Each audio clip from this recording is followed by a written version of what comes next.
ये काम समाज का हो जाता है कि किसी भी नागरिक को उसके शिक्षा के स्तर को कैसा बनाना है, किधर लेकर जाना है, हो सकते हैं। तो इस विद्या के कारण से ही हमारा जो जीवन शुरू हुआ, उस समय आज की शिक्षा की तरह शिक्षा नहीं थी। व्यक्ति ने उच्चारण करना पहले शुरू किया, श्रवण करना शुरू किया, मंत्रोच्चार और मंत्रोश्रवण, इसके साथ सारी शिक्षा की पद्धति हमारे ऋषि मुनियों ने शुरू की। और बाद में गुरुकुल शिक्षा शुरू हुई, गुरु शिष्य, इस परंपरा से शिक्षा शुरू हुई। फिर आज के काल में, आधुनिक काल के अंदर शिक्षा में जो अन्य पद्धतियां, ये सब शुरू हुई। हमारा देश जब गुलाम था, उस समय मैकाले की शिक्षा पद्धति के माध्यम से हमको शिक्षित नहीं किया जा रहा था, हमको साक्षर किया जा रहा था। 3R एजुकेशन दी जा रही थी, रीडिंग, राइटिंग, अर्थमेटिक।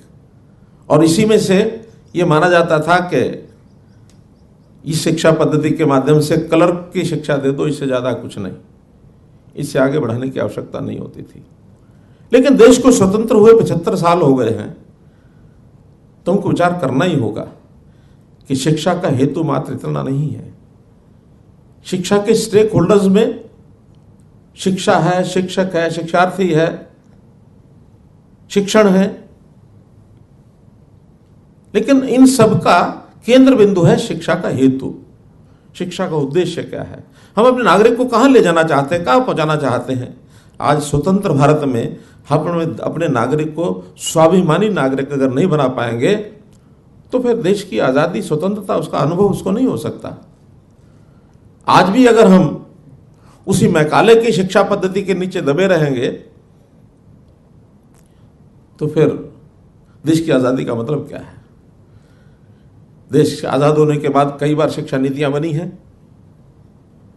1984 या 86 के समय एक शिक्षा नीति बनी थी, उसके बाद आज 2020 में शिक्षा नीति बन रही है।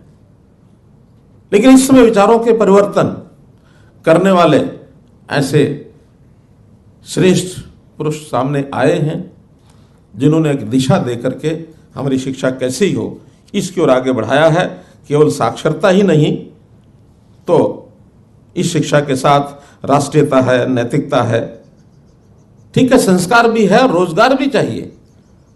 आखिर शिक्षा का हेतु रोजगार भी है, उसके लिए टेक्नोलॉजी भी चाहिए, ये सब चीजें चाहिए। इन सब की दिशा देने के लिए जो नई ये राष्ट्रीय शिक्षा नीति बनाई गई है, इसके लिए मैं, जिन्होंने भी इसमें योगदान किया, क्योंकि बहुत बड़ी संस्थाओं को इसमें एक प्रकार से परामर्श लिया गया, आम जनता से भी परामर्श लिया गया, शिक्षाविदों ने तो यानी परामर्श दिया ही दिया।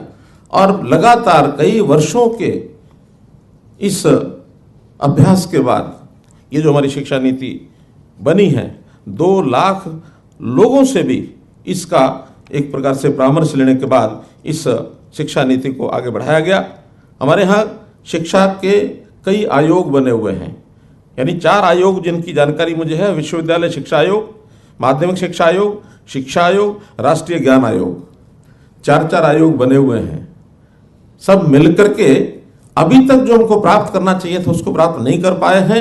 अब इस नई राष्ट्रीय शिक्षा नीति के अंदर जिन चीजों को मिलाया है, जिसका एक लक्ष्य रखा है कि हमारे देश की संपूर्ण लौकिक और पारमार्थिक शिक्षा हमारे हाथों में हो, और ये शिक्षा हमारी राष्ट्रीय आवश्यकताओं के अनुरूप हो, जहां तक संभव हो सके राष्ट्रीय पद्धति से ये शिक्षा दी जानी चाहिए। ये स्वामी विवेकानंद ने कहा है। स्वामी विवेकानंद हो, महात्मा गांधी हो, पंडित मदन मोहन मालवीय हो, या दीनदयाल उपाध्याय हो, सब लोगों ने शिक्षा के नाते से एक स्वावलंबी नागरिक, इसकी कल्पना की है। आज कितनी विचित्र स्थितियां हैं। इन स्थितियों में पंडित दीनदयाल जी ने कहा हमको कि क्या विडंबना है कि एक 10 से 15 वर्ष का बालक वो होटल पर कहीं काम कर रहा है, कहीं बाल मजदूरी कर रहा है, और कहीं 80 वर्ष का, 65 वर्ष का, 70 वर्ष का बुजुर्ग वो भी अपनी रोजी रोटी कमाने के लिए लगा है।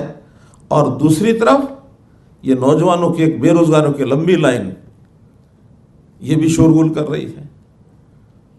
बाल मजदूरी भी यहाँ है, बेरोजगारों की लंबी लाइन भी है, और ऐसे वृद्ध अवस्था में जो लोग बड़ी मुश्किल से अपना गुजारा करते हैं वो भी काम धाम में लगे हैं। ये कौन सा संतुलन है? तो इस संतुलन को प्राप्त करने के लिए हमको अपनी शिक्षा नीति में सभी लोगों को मिलकर, चाहे वो शिक्षा शास्त्री हैं, अध्यापक हैं, बुद्धिजीवी हैं, गणमान्य व्यक्ति हैं और आम जनता है, इन सबको मिल करके एक विचार मंथन करके जो ये नीति बनाई गई है इसका पालन करना चाहिए, इसको आगे बढ़ाना चाहिए। शिक्षा नीति बन गई है, अब हम प्रदेश सरकार के नाते या हमारी इतनी बड़ी जो फौज है, जो शिक्षाविद हैं, जिन लोगों को इस विषय को आगे लेके चलना है, बढ़ना है, इनको अपने लेवल पर सबको उसको कैसे लागू करना है इसके लिए प्रयत्न करने चाहिए। लागू करने के लिए कई बैठकें हो चुकी हैं विभाग की ओर से, आप सब लोगों से मिल करके, और जो उसमें से एक विषय निकल करके आया हरियाणा के अंदर, मैं आप सबको बधाई देता हूं कि बड़ा उत्साह है कि हम इसको कैसे लागू करें। उसी में से एक निर्णय लिया है कि हम अपनी इस शिक्षा नीति को, जो देश भर के अंदर तो लक्ष्य रखा गया है कि 2030 तक लागू करेंगे, हरियाणा के लोगों ने सबने मिलकर तय किया कि हम इसको 2025 तक लागू करेंगे। तो इस शिक्षा नीति को लागू करके अपने देश का नागरिक, अपने प्रदेश का नागरिक 21वीं सदी का ऐसा नागरिक बने कि हम सीना चौड़ा करके, माथा ऊंचा करके विश्व में खड़े हो सके कि भारतवर्ष जो कभी इस दुनिया का विश्वगुरु, जिसकी चर्चा हमारे कनिष्ठ जी ने की है, कि विश्वगुरु के नाते से फिर अपने आप को स्थापित कर सके। ये काम, एक दिशा चाहिए, कठिन नहीं है, एक समर्पण भाव चाहिए, निश्चितता है इसमें। तो समर्पण भाव के नाते से आज जो सामने टीम बैठी है, इससे बड़ी टीम हमारे शिक्षा क्षेत्र की नहीं हो सकती। तो इस नाते से आप सब लोगों को संकल्प लेना चाहिए। जो चीजें शुरू की हैं, बहुत सी चीजें हमने पिछले वर्ष में शुरू भी कर दी हैं, जैसे 3 से 5 वर्ष के बच्चों को अभी तक आंगनवाड़ियों के अंदर ही हमारे बच्चे जाते हैं। व्यवस्था कोई बहुत अच्छी नहीं है आंगनवाड़ियों की, वहाँ जाते हैं कि नहीं जाते हैं, केवल लोग बच्चों को भोजन के नाम से वहाँ आकर्षण होता, चले जाते हैं, और फिर हमारी बहनें भी वो उतना ही काम करती हैं।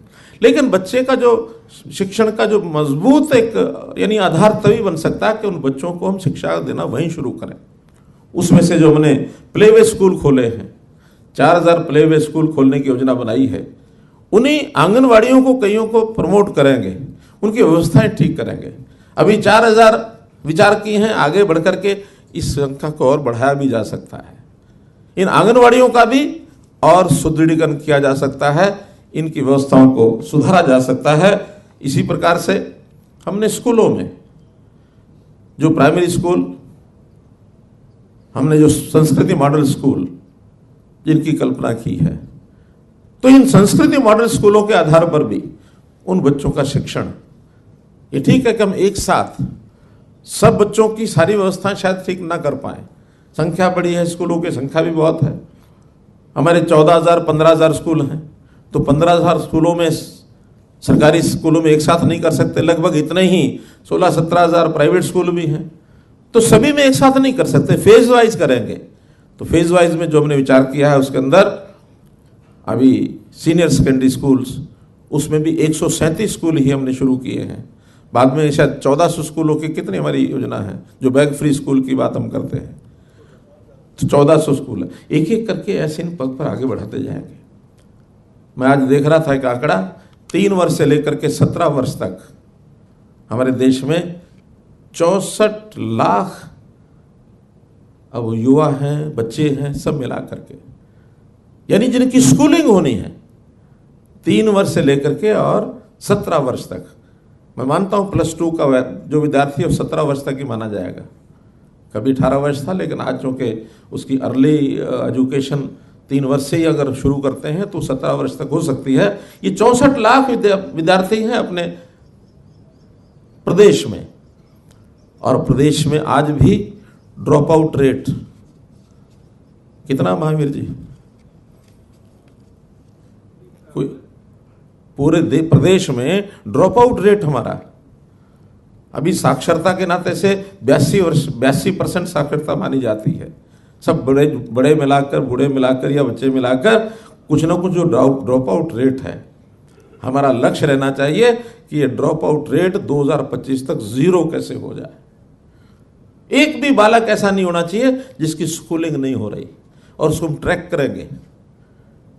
ऐसा नहीं कि कोई हमें बताएगा और तब जाके ध्यान में आएगा। हमने इसका एक सिस्टम बनाया है। परिवार पहचान पत्र इस नाम से एक कार्यक्रम चलाया है। सब परिवारों का रजिस्ट्रेशन, उन परिवारों के अंदर हर सदस्य का रजिस्ट्रेशन, और हर सदस्य वो अपनी क्षमता के हिसाब से अपना जो एंगेजमेंट है उसकी क्या है, उसकी व्यस्तता क्या है, क्या वो स्कूल में पढ़ रहा है, क्या वो कॉलेज में पढ़ रहा है, क्या व्यवसाय कर रहा है, या रिटायर हो गया है, रिटायर्ड लाइफ व्यतीत कर रहा है या नहीं। हमारे 3 वर्ष से लेकर और 17 वर्ष तक की आयु के जो बच्चे हैं, स्कूल के अलावा वो बाहर कहीं हैं तो क्यों हैं, हर प्रकार की उनकी पढ़ाई की व्यवस्था ये हम करेंगे, और एक एक विद्यार्थी को यानी ट्रैक करेंगे, जिसमें से हम 0 ड्रॉप आउट इस स्थिति को हम ला सकें। इसकी ओर हमारा एक सिस्टम ये हमको बना करके चलना है। स्कूलों में, कॉलेजेस में हमने संख्या की कमी नहीं छोड़ी। क्लस्टर सिस्टम हो या प्राइमरी स्कूल हो, हर 2 किलोमीटर के 3 किलोमीटर के अंदर एक स्कूल है, और आवश्यकता हो तो और भी खोले जा सकते हैं, लेकिन वहां पढ़ने वाले विद्यार्थियों की आवश्यकता।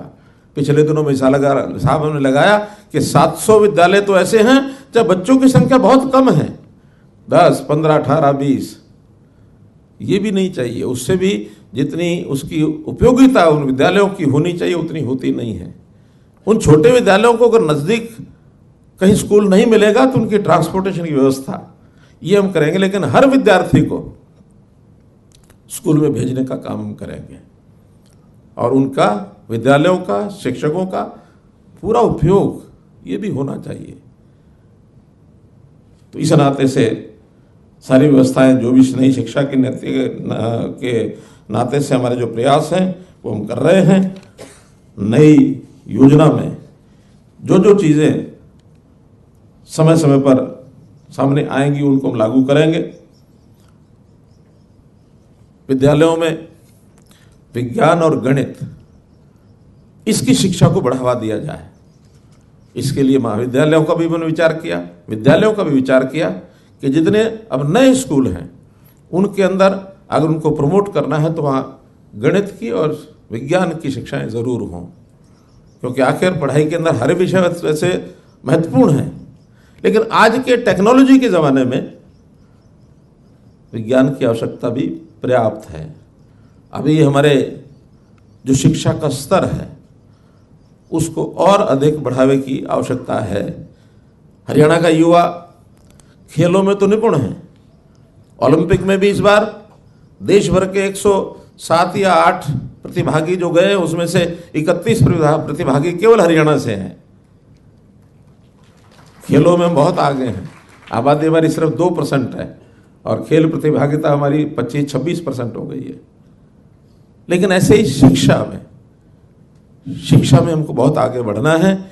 इसमें हमारे से कई प्रदेश और भी आगे हैं, उनका भी हमको ध्यान करना है। इसमें जो महिला शिक्षा है, इसमें भी उच्चतर शिक्षा के अंदर अभी लड़कियों की जो संख्या है वो 32% है, जो कि हम आने वाले समय में सुनिश्चित करेंगे उच्चतर शिक्षा में भी महिलाओं की शिक्षा, लड़कियों की शिक्षा ये 50% होनी चाहिए। बराबर की भागीदारी, आखिर शिक्षा में तो कम ज़्यादा का कोई विषय नहीं होना चाहिए। जितने समाज के लोग हैं सबके सब आगे बढ़े। स्कूल शिक्षा में तो पर्याप्त है, क्योंकि स्कूल शिक्षा अब सब पढ़ते हैं, कोई ड्रॉप आउट नहीं है। लेकिन उच्चतर शिक्षा में लड़कियां स्कूल को पढ़ने के बाद कॉलेज की पढ़ाई में या उच्चतर जो हमारी टेक्निकल एजुकेशन है, मेडिकल एजुकेशन है, उसके अंदर कम जा रही हैं। इनकी संख्या बढ़े, इस ओर भी हमको पूरा ध्यान देना चाहिए। कौशल विकास, इसकी ओर पर भी हमने पूरा ध्यान दिया है। हरियाणा में हमारा जो कौशल विश्वविद्यालय, एकमात्र कौशल विश्वविद्यालय इस नाते से हरियाणा के अंदर स्थापित हुआ है, शायद और कहीं देश में नहीं है। क्यों नेहरू जी?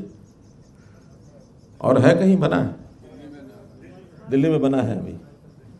तो फिर भी कौशल विश्वविद्यालय होना बहुत आवश्यक है, क्योंकि आज केवल शिक्षा और शिक्षा के बाद उसमें उसका कौशल अगर किसी नागरिक का नहीं वर्धन होता है तो उसको आगे अपने रोजगार को बढ़ाने में, अपनी व्यस्तता को आगे बढ़ाने के अंदर बहुत कठिनाई आती है। एकेडमिक कोर्सेज करने के बाद शिक्षा क्षेत्र में तो कुछ लोग जा सकते हैं, सब लोग नहीं जा सकते, लेकिन सबको अपना जीवन यापन करने के लिए कौशल की बहुत आवश्यकता है। आज तो सामान्य दैनंदिन जीवन में भी, चाहे छोटा काम हो बड़ा काम हो, कौशल के विकास की चीजें चाहिए। यानी व्यक्ति एक अच्छा हेयर कटर अगर बनना है तो भी उसको कौशल की आवश्यकता है। पुराना जमाना चला गया कि कोई भी अपना कैंची और वो लेकर के बैठ जाएगा कहीं भी और बाल काट लेगा और सब कटवा लेंगे, ऐसा नहीं। आज हर किसी को अच्छे सैलून की आवश्यकता होती है, अच्छी उसको ब्यूटी पार्लर की आवश्यकता होती है। तो इन चीजों के लिए एक अच्छा कुक, उसको भी स्किलिंग की जरूरत है। एक अच्छा पीएन कैसे बने, उसको भी स्कूल सर्टिफिकेट की कोर्स की जरूरत होगी।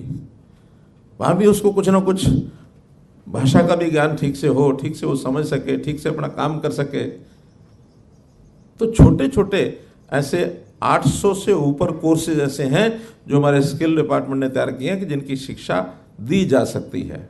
और इसमें मैं हमारे राज नेहरू जी को बधाई देता हूं कि इन्होंने बहुत से MOUs करके और प्राइवेट इंडस्ट्री के साथ भी किए, संस्थाओं कारपोरेट जगत के साथ किए, अपने कॉलेजेस के साथ किए हैं, और सब शिक्षण संस्थाएं जितनी भी हैं उनमें इतने सेंटर जो बनाए हैं, लगभग 75,000 नौजवानों को स्किलिंग के कोर्स कराए जाए, यानी सर्टिफिकेट कोर्स से लेकर के और पोस्ट ग्रेजुएट तक, इस प्रकार की जो व्यवस्था की है। इसके लिए हमारा जो स्किल डिपार्टमेंट है और जो हमारा स्किल डेवलपमेंट मिशन है, हमने केंद्र की तर्ज पर नेशनल स्किल डेवलपमेंट मिशन ये भी बनाया है। तो इसके आधार पर भी हम अपने नौजवानों को जो शिक्षा दे रहे हैं और उसके साथ साथ उनको आगे बढ़ा रहे हैं, इस पर भी हमने हमारे चाहे प्राथमिक से स्कूलों की संख्या हो, चाहे हमारे कॉलेजेस हो, चाहे टेक्निकल एजुकेशन हो, सब लोग इसमें आगे बढ़ रहे हैं और भी आवश्यकता बहुत है।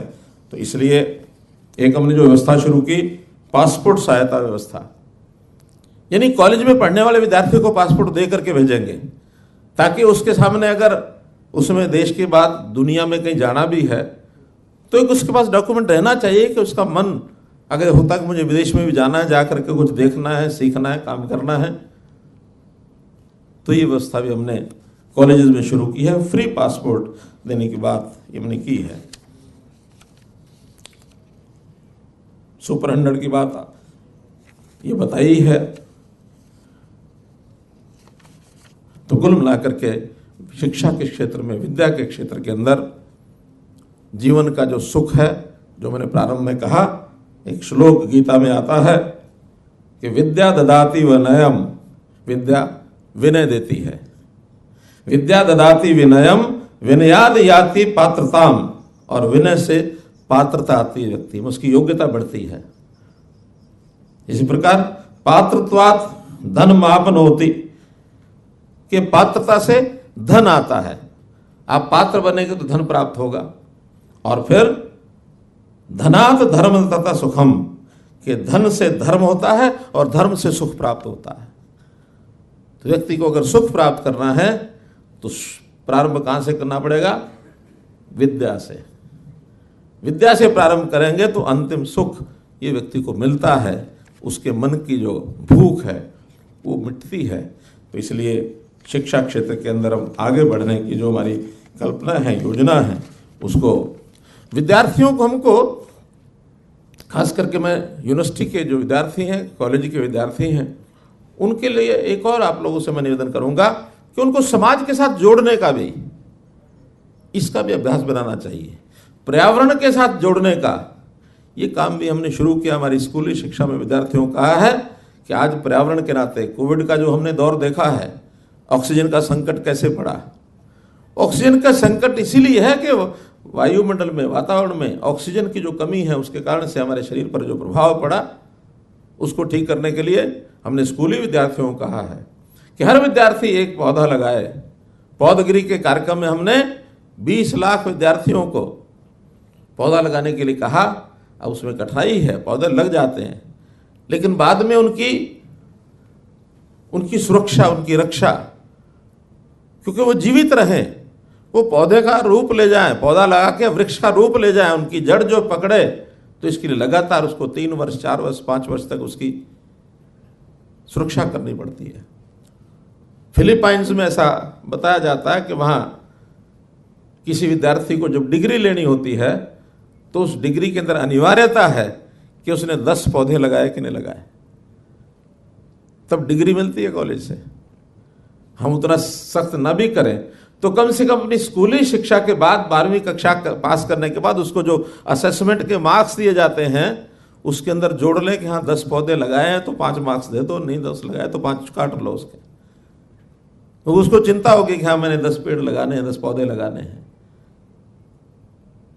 ऐसे ही हमने एक आह्वान किया था यूनिवर्सिटी के सभी नौजवानों के लिए और स्कूल कॉलेज के नौजवानों के लिए कि कई बार कई तरह के यानी सर्वेक्षण हम कराते हैं, तो ऐसे सर्वेक्षण हम अपने कॉलेज विद्यार्थियों को जोड़ करके समाज में भेजें ताकि उनको वस्तुतः समाज की पता लगनी चाहिए कि समाज में क्या है। ये जो परिवार पहचान पत्र का विषय मैंने पहले बताया, उसके अंदर हर परिवार के जो कमाने वाले लोग हैं या जो आयु में 18 वर्ष से ऊपर 50 वर्ष तक के लोग हैं, वो क्या काम करते हैं, उनकी आय साल की कितनी है, ये जाकर के अपने आसपास का जो क्षेत्र है जहाँ का वो विद्यार्थी रहने वाला है वहाँ 200-300 घरों में उसको भेजो और वो घरों में जाकर के घूम के पता करे कौन क्या करता है, कितनी आय उसकी है, कैसे वो गुजारा करता है, ताकि समाज के लोगों का वो वर्गीकरण कर सकें कौन उच्च श्रेणी का है, कौन मध्यम श्रेणी का है, कौन निम्न श्रेणी का है। कोई योजनाएं बनाए तो उसकी सहायता उसकी कर सकें। लेकिन हमने जितने भी प्रकार की व्यवस्थाएं की उसमें मुझे बड़ा कष्ट हो रहा है कि विद्यार्थियों की संख्या उसमें काफ़ी कम है। मैंने घोटाला जी को भी कहा था कि हमको 20,000 ऐसे विद्यार्थी कॉलेजेस में से, यूनिवर्सिटीज में से लगाओ जो अपने अपने मोहल्ले में इन कामों को करें। हमारे पास तो एक सर्वेक्षण आएगा, लेकिन उस कॉलेज के विद्यार्थी का, यूनिवर्सिटी के विद्यार्थी का लाभ इतना होगा, उसका समाज के साथ जुड़ाव हो जाएगा, वो अपने समाज से जुड़ेगा, संवेदनशीलता उसके मन में जागेगी। सामाजिक संबंध ये हमको जोड़ के रखना है। आज संस्कार क्या है विद्यार्थी का या कोई भी नौजवान नागरिक, मैं, मेरा घर, मेरा परिवार, यही मेरे लिए संसार, ये उचित नहीं है। उसको अपने आप को आगे बढ़ाना ठीक है, उसकी कुशलता बढ़नी चाहिए, योग्यता बढ़नी चाहिए, लेकिन उसको सामाजिक विषयों के साथ भी जुड़ना चाहिए, अपने आप को जोड़ के रखना। तो ये काम भी हम लोग कर सकते हैं।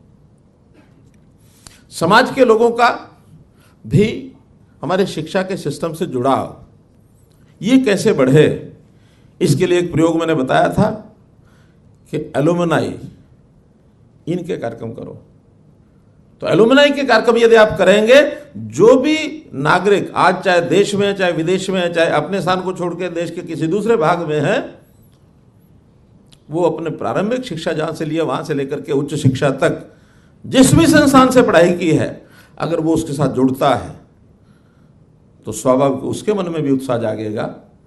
और हमारे उस संस्थान का भी हम विदेशों में देखते हैं कि जितनी यूनिवर्सिटीज हैं सभी एलुमनाई के सिर पर चलती हैं, एलुमनाइज का योगदान भी होता है। और अपने शिक्षण संस्थानों को हम सेल्फ फाइनेंसिंग करें। अगर सेल्फ फाइनेंसिंग की तरफ नहीं बढ़े तो जो विस्तार हम कर रहे हैं, इस विस्तार में एक दिन सरकार का कोई भी आदमी अपना हाथ रोक लेगा भी, इससे ज़्यादा हम कर ही नहीं सकते। और अगर सेल्फ फाइनेंसिंग की तरफ बढ़े, समाज में बहुत उच्च वर्ग के, उच्च आय वर्ग के लोग बहुत हैं, मध्यम आय वर्ग के लोग भी कुछ ना कुछ अफोर्ड कर सकते हैं। हमारा अगर दायित्व बनता तो जो निम्न आय वर्ग का व्यक्ति है उसके प्रति पूरा दायित्व बनता, उससे कुछ नहीं लेना चाहिए। लेकिन बाकी सबके अपने सारे सिस्टम सेल्फ फाइनेंसिंग की तरफ बढ़ने चाहिए। एलुमनाई को समर्पण भाव जगाना चाहिए, वो भी उस संस्थान के साथ जुड़े। तो एलुमनाई के कार्यक्रम हमको करने हैं, ये भी हमारी इसी मैं समझता हूँ राष्ट्रीय शिक्षा नीति का एक पार्ट होना चाहिए। तो इस प्रकार से इन सारे विषयों को हम ध्यान करेंगे। एक हमने और कार्यक्रम शुरू किया स्कूलों के अंदर, खास करके साइंस स्टूडेंट्स के लिए, कि अर्न व्हाइल यू लर्न। जो साइंस की लेबोरेटरीज हैं उसमें भूमि परीक्षण, पानी परीक्षण, खाद्य पदार्थ परीक्षण, इस प्रकार की परीक्षण प्रयोगशाला उसके माध्यम से काम करेंगे तो उसको उसका कोई ना कोई लाभ भी मिल सकता है। हमारे 100 ऐसी यूनिवर्सिटीज़ के अंदर लैब्स खोलने की योजना कृषि विभाग ने बना ली है कि वो लैब खोल कर कृषि विभाग देगा और उन विद्यार्थियों को कहेंगे कि इस मिट्टी के परीक्षण करके उन लोगों को अपने हर खेत की मिट्टी का परीक्षण सॉयल हेल्थ कार्ड जो उसका बना हुआ है उसके हिसाब से करके दीजिए। उनको एक छोटी निश्चित राशि भी है, बच्चों को वो मिलती है। तो ऐसे कई और कार्यक्रम शुरू किए जा सकते हैं। छोटे छोटे जो लघु ट्रेनिंग होती है, लघु उद्योग की, कोई ऐसी चीज़ों का प्रोडक्शन करने की, वो भी हम टेक्निकल कॉलेजेस में अपने या इंडस्ट्रियल ट्रेनिंग के अंदर हम उनको सिखा सकते हैं, बता सकते हैं और उसका कोई ना कोई समाज के अंदर एक सिस्टम खड़ा किया जा सकता है कि उनकी अर्निंग भी शुरू हो जाए। कमजोर विद्यार्थियों को अच्छा विद्यार्थी पढ़ाए, जिसके लिए हमने कहा ईच वन टीच वन, क्या आखिर अच्छे विद्यार्थी। पंडित दीनदयाल जी के बारे में ऐसा हमने सुना कि जब वो कॉलेज में पढ़ते थे तो कुछ जो कमजोर बच्चे होते थे उन बच्चों को पढ़ाने का काम करते थे और जिनको पढ़ाते थे उनकी एक एसोसिएशन बनाई थी। उस एसोसिएशन में निश्चित जो कमजोर बच्चे हैं वही सदस्य बन सकते थे और उस एसोसिएशन का नाम था जीरो एसोसिएशन। क्या अर्थ कि जिन बच्चों के किन्हीं कारण से 0 अंक किसी में आ गए या मानो न्यूनतम अंक आते हैं, वो न्यूनतम अंक वाले बच्चे ही इस एसोसिएशन का मेंबर होंगे और इस एसोसिएशन के मेंबर्स को मैं पढ़ाऊंगा। तो एक चैलेंज ऐसा भी, जो अच्छे पढ़ने वाले बच्चे हैं, कमजोर बच्चों को पढ़ाने के लिए, वो चाहे स्कूल के हो चाहे कॉलेज के हो, एक विशेष ध्यान देने का भी बहुत सी योजनाएं हमारी बनी है आज की शिक्षा नीति में। जैसे सक्षम का एक कार्यक्रम बताया या और भी इस प्रकार के जो योजनाएं बताई हैं, कई MOUs हुए हैं, उनके माध्यम से हम सारा ध्यान कर रहे हैं। लेकिन इस ओर आगे बढ़ना चाहिए। संवेदन पूर्वक हर व्यक्ति को शिक्षा का दान, शिक्षा दान महादान, विद्यादान महादान जैसे कहा जाता है, तो ये भी एक संस्कार अपने आप बनना चाहिए। कुल मिलाकर के हमारे अगर संस्कारों का एक विषय इसमें जोड़ दिया जाएगा तो राष्ट्रीयता, संस्कार, रोजगार, ये सब चीज़ें बढ़ेंगी तो हमारी जो राष्ट्रीय शिक्षा नीति है निश्चित रूप से सफल होगी। हरियाणा के लोग उसमें देश के अंदर एक बढ़िया काम करके दूसरे प्रदेशों के लिए एक उदाहरण प्रस्तुत करेंगे, ऐसा मैं मानता हूँ। बहुत बहुत धन्यवाद।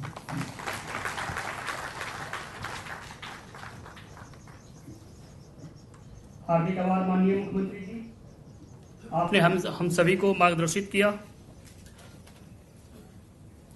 मैं पुनः माननीय मुख्यमंत्री जी से निवेदन करता हूं कि हमारे बीच महिला एवं बाल विकास विभाग की मंत्री श्रीमती कमलेश ढांडा जी उपस्थित हैं। इनका सम्मान हम पुस्तक के माध्यम से करना चाहते हैं। माननीय मुख्यमंत्री जी, आपसे सादर निवेदन।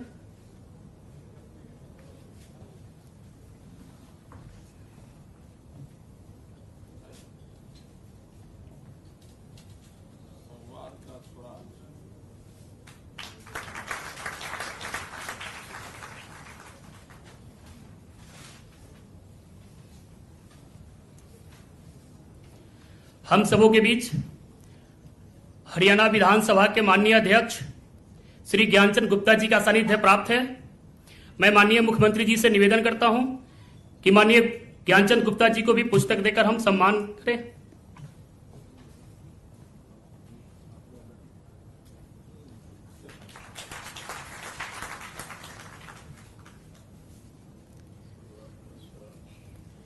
हरियाणा राज्य उच्च शिक्षा परिषद के माननीय अध्यक्ष प्रोफेसर बृज किशोर कुठियाला जी से आग्रह कि आज के इस कार्यक्रम के मुख्य अतिथि माननीय मुख्यमंत्री जी का स्वागत हम पुस्तक देकर करना चाहते हैं।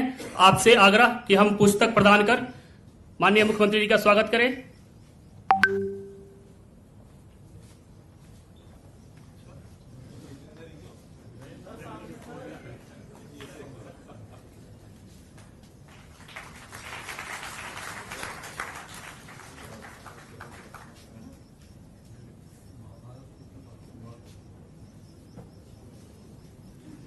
कार्यक्रम के अंतिम बेला में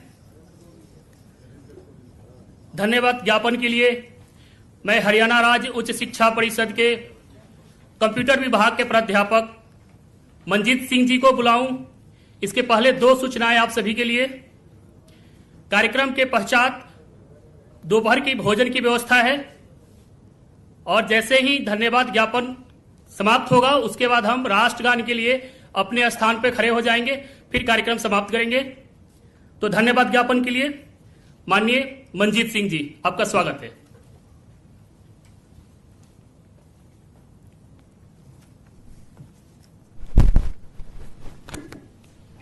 हरियाणा राज्य उच्च शिक्षा परिषद के तत्वाधान में आयोजित राष्ट्रीय शिक्षा नीति 2020 के लोकार्पण समारोह में उपस्थित माननीय मुख्यमंत्री श्री मनोहर लाल जी, माननीय श्री मुकुल कनिटकर जी, राष्ट्रीय संगठन मंत्री, भारतीय शिक्षण मंडल, माननीय अध्यक्ष हरियाणा विधानसभा श्री ज्ञानचंद गुप्ता जी, ऑनलाइन माध्यम से जुड़े माननीय गृह, स्वास्थ्य एवं तकनीकी शिक्षा मंत्री श्री अनिल विज जी, माननीय शिक्षा, वन, पर्यटन, संस्कृति एवं कला मंत्री श्री कंवरपाल जी, माननीय राज्य मंत्री महिला एवं बाल विकास विभाग हरियाणा सरकार श्रीमती कमलेश ढांडा जी, हरियाणा राज्य उच्च शिक्षा परिषद के अध्यक्ष प्रोफेसर ब्रिज किशोर कुठियाला जी, उपस्थित सभी प्रशासनिक अधिकारी